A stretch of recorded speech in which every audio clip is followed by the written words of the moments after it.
1. Restart your phone. The first thing you should do is restart your device. If the issue persists, try and boot your device into safe mode, which we already explained. If the camera is working without issues, uninstall all third-party apps that you've installed recently. On the other hand, if you still see the camera has been disabled because of security policies, prompt, make sure to continue with the next step. 2. Check the sensors toggle.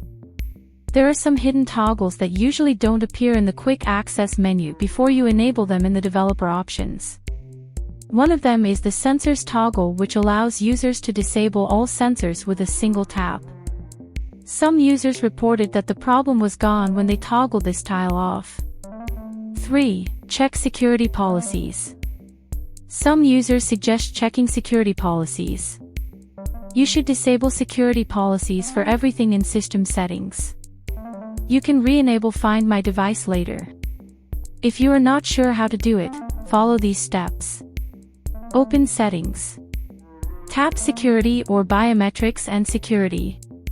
Open Device Admin Apps, Other Security Settings, Device Admin Apps.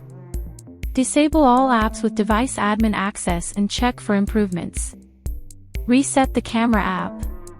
If the previous step failed, try to reset the camera by uninstalling its updates. Maybe the current version of the app doesn't work as intended or the cached local data got corrupted. Uninstalling updates will restore all in-app settings, so you'll need to set up the camera app once you update it again. Here's how to uninstall camera updates on your Android.